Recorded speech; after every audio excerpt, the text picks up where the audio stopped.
Hello there today. We're back with Elfen Lied again. That this video will be covering about the series' cut final alternative storyline. That I'll try my best to visualize on what this could have looked like for the original script. That it will be covering both broadcast version and original script of the series. Then I'll do a speculation on why the original script was cut.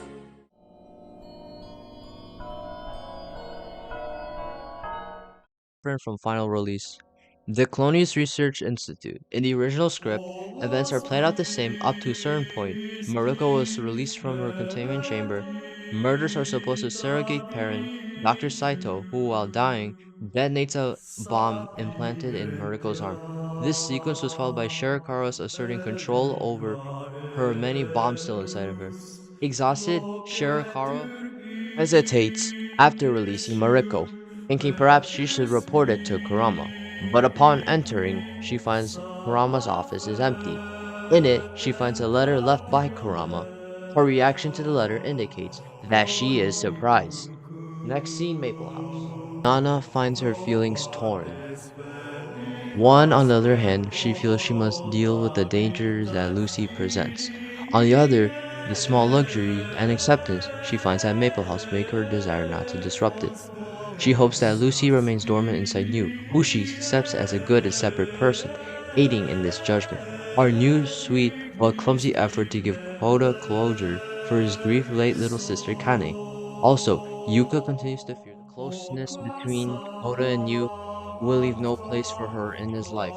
Implicit in the broadcast script, the original script had a scene where Nana makes it especially clear to Mayu that her talk of Lucy must be a secret. Next scene, Enoshima Park Beach. Kurama meets Bando, who's cleaning up garbage on the beach. Kurama requests Bando to kill Mariko. Bando agrees, on the condition that Kurama repairs his bionic arm. Still reluctant, Bando finally accepts the deal. Broadcast script, Kurama merely makes a generic request for Bando to kill an approaching Declonius as a part of a bargain for his repairs.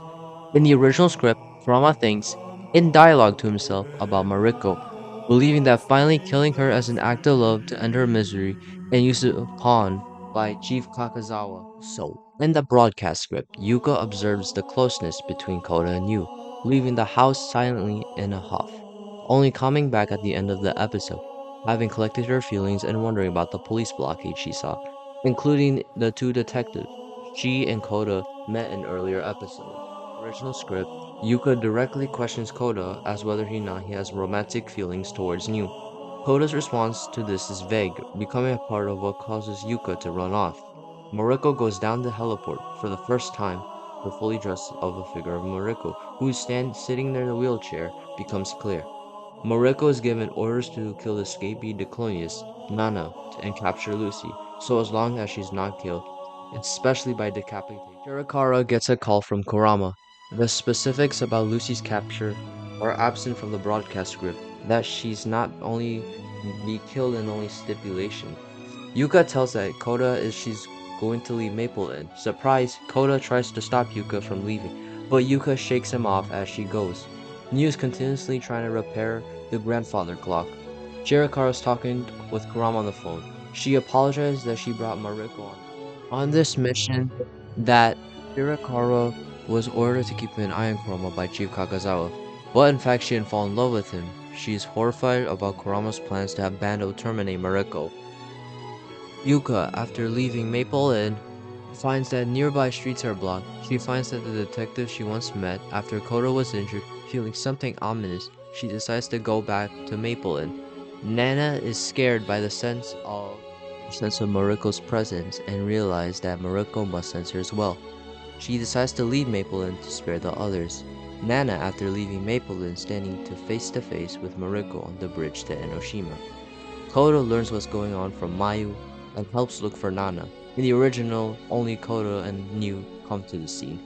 Mariko is playing around with Nana, stripping her in the process like a doll. Nana pleads her papa to save her, at which Mariko taunts that she's going to kill Kurama, not knowing who he is to her at this point. Nana responds in anger by powering up a counterattack in earnest. There, Koda and Mayu and Yu appear there looking for Nana. Mariko thinks it's mysterious that all through Niu has horns, that she cannot sense Niu's approach. Nana tries to let the others escape from that place, and tells them to get out, Hoda falling from the grasp of the circumstance. Talking to Mariko, Mariko responds with an attack on Koda using her vectors. Kara goes back to the university. She grumbles that she has no time for taking a bath and is forced to look into the students' files, trying to find the student who was really with her when Professor Kakazawa was killed. Arakara finally finds the picture of Koda. Yuka goes back to Maple and empty, intruders den, and grabbed her and abducted her.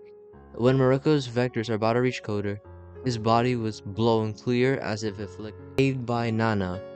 Nana is badly outmatched by Mariko. Mariko sadistically toys with Nana. Mariko then further stretches her vectors to Koda. At this moment, Niu changes back to Lucy and helps Koda. Koda's memories return. He realizes that Niu and Lucy is the girls with the horns he met that summer. The scene of greatly shocked Koda attempting to cope with these revelations.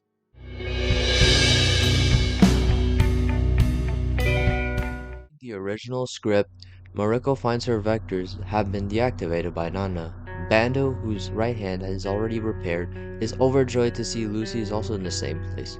Nana and Mayu at the same time call out Bando saying, OG-san, a word used for middle-aged man, which gets Bando angry, thinking, I'm not an OG-san, but I'm Bando. Shoots Mariko. Mariko is nearly killed by Bando, but thanks to quick action and her control staff, Mariko managed to withdraw Lucy goodbye to Koda and leaves.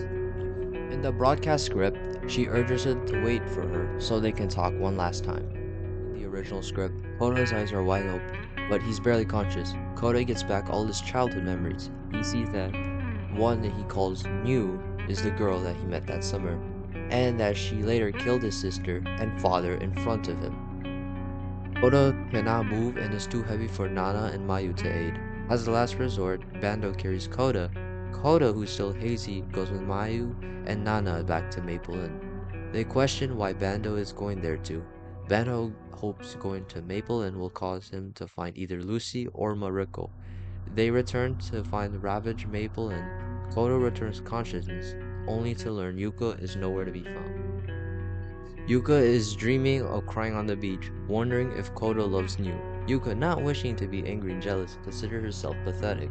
In her dream, Koda and Yuka are happily married, while Koda is calling for Yuka as the dream ends. To awaken, she is naked and is hung by her feet.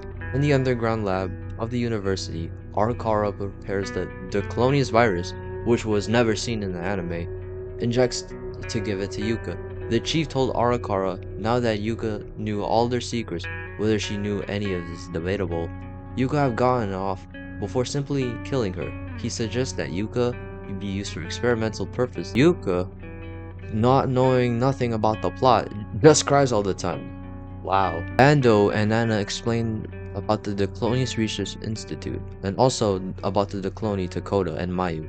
Everything becomes clear. It turns out that Yuko was kidnapped by DRI agents. Once again, Koda awakens. Now he cannot live without Yuka, and he hates Lucy, feeling she has caused all the madness. Objection to Yuka, but the scientist's head is severed. Lucy appears there. Arakara is paralyzed with a frightening wish she not die as a virgin. What? Yuka has no idea why she's there and sees Niu instead. Lucy's vector stretches to Yuka. Nana wants help from Bando to rescue Yuka. Bando feels he had no obligations and bluntly rejects the request. Mayu shows Bando the promissory note of aid that he had written earlier, but Bando explains it only applied once, and Mayu uses it up immediately after that. Bando even seems offended that they would try to use it again. At that moment, Nana deflects the presence of Lucy. When Nana leaves and goes to the gate, she finds an unconscious Yuka lying there. Lucy leaves the spot calmly, somehow.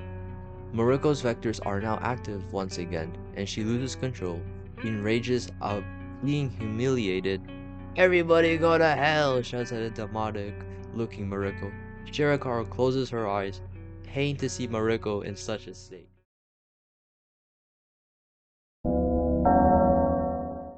Lead episode of Elfen Lied is a lot different from what we had from the 13th broadcast script. That, you'll see why, was going on. Koto apologizes and thanks Yuka for being so considerate towards him while he was suffering from amnesia. Koto finds himself in a complicated state of mind when he learns that Lucy helped Yuka. Yuka says that Lucy must wanted to remain in her new persona. Koda feels he wanted to talk with Lucy once more.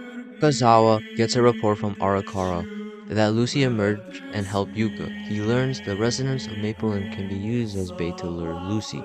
He instincts Shirokara to send Mariko directly to Maple Inn. Nana and Bando are fight in the dissective battle with Mariko on a cliffside. Lucy emerges there. Lucy protects Koda, who's been there seeking her out, from an attack with her body and receives a fatal injury. Kurama appears taking Mariko down and assuring her at his last of his love. Kurama holds Mariko as her embedded bombs explode. At last standing together as a parent and child, fantasies of life that could have been playing out before it happens, Koda holds the mortally wounded Lucy in his arms. What was Lucy's last words in the original script? So yeah, you can read them out. She breaks off her horns and jumps off a cliff, falling. She hums the song Elfen Lied. It seems that at one point the titular song would have been some part of the anime. A scene of Koda screaming as she falls. A few days later at Maple Inn, Yuka is caring for Koda who is still bandaged up. Nana and Mayu are preparing a family meal together. Nana says she could get some miso, soybean paste, a bargain price at a shop or another. Mayu giving a chuckle response by saying how Nana finally learned how to use the money. Yuka confesses her feelings for him. Koda nods, indicating perhaps she had known this all along. Takazawa is about to launch the missile containing a diffusion mechanism for the clonus virus. A tattered alive, but Kurama appears in front of Kakazawa and kills him. The missile is launched but quickly falls down and the institute is blown up with it. Really obvious what the notes said here, so yeah, you can just basically understand if you have not seen the anime. Sorry for the spoilers, by the way.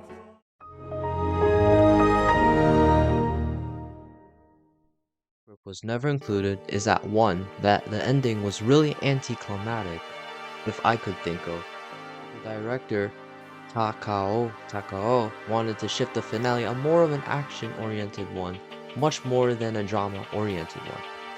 It was due to ARMS, the production of studio of Elfen Lied, having limited resources and budget constraints, making the directors making a request to rush it and finish the finale episode.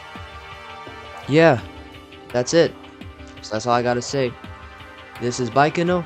See you later.